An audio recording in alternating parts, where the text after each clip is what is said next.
Lecture de la première lettre de saint Paul apôtre aux Corinthiens. Frères, quelqu'un pourrait dire comment les morts ressuscitent-ils? Avec quelle sorte de corps reviennent-ils? Réfléchis donc, ce que tu sèmes ne peut reprendre vie sans mourir d'abord. Et ce que tu sèmes, ce n'est pas le corps de la plante qui va pousser, mais c'est une simple graine, du blé par exemple, ou autre chose. Ainsi en est-il de la résurrection des morts. Ce qui est semé périssable ressuscite impérissable. Ce qui est semé sans honneur ressuscite dans la gloire.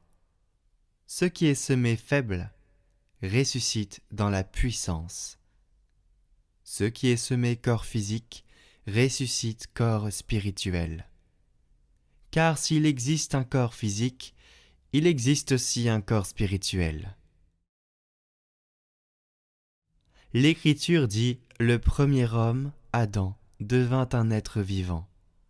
Le dernier Adam, le Christ, est devenu l'être spirituel qui donne la vie.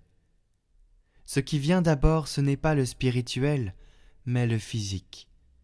Ensuite seulement vient le spirituel. Pétri d'argile, le premier homme vient de la terre. Le deuxième homme, lui, vient du ciel. Comme Adam est fait d'argile, ainsi les hommes sont faits d'argile. Comme le Christ est du ciel, ainsi les hommes seront du ciel. Et de même que nous aurons été à l'image de celui qui est fait d'argile, de même nous serons à l'image de celui qui vient du ciel.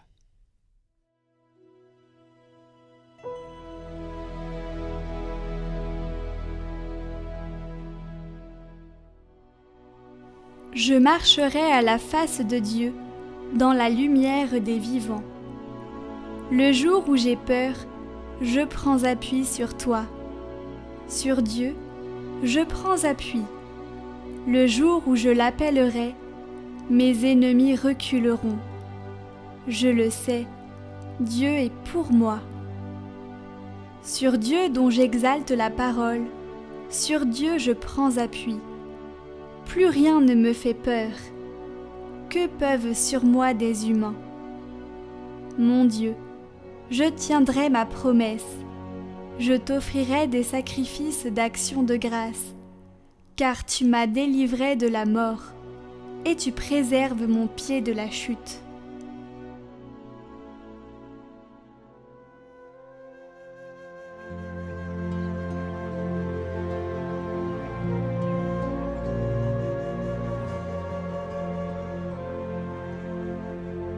Évangile de Jésus-Christ selon saint Luc. En ce temps-là, comme une grande foule se rassemblait et que de chaque ville on venait vers Jésus, il dit dans une parabole, « Le semeur sortit pour semer la semence, et comme il semait, il en tomba au bord du chemin. Les passants le piétinèrent, et les oiseaux du ciel mangèrent tout. Il en tomba aussi dans les pierres. Elle poussa, et elle sécha parce qu'elle n'avait pas d'humidité.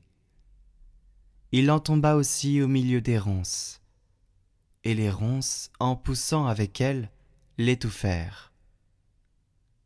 Il en tomba enfin dans la bonne terre. Elle poussa, et elle donna du fruit au centuple.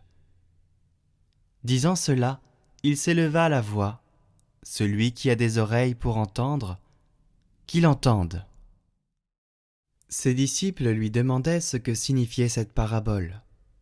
Il leur déclara, « À vous il est donné de connaître les mystères du royaume de Dieu, mais les autres n'ont que les paraboles.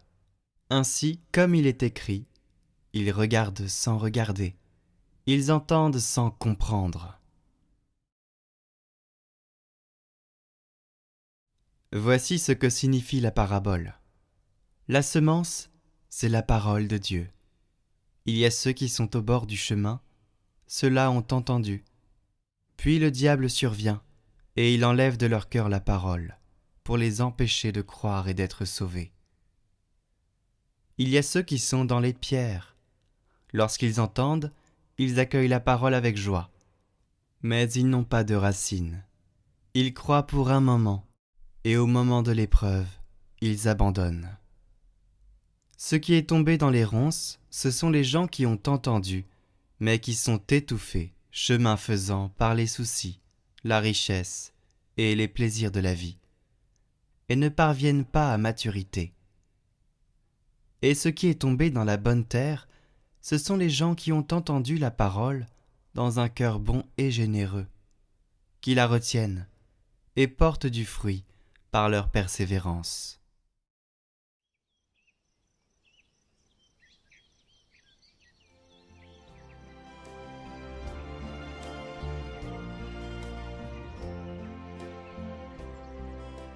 Jésus nous invite aujourd'hui à regarder en nous, à rendre grâce pour notre bonne terre et à travailler sur des terrains qui ne sont pas encore bons.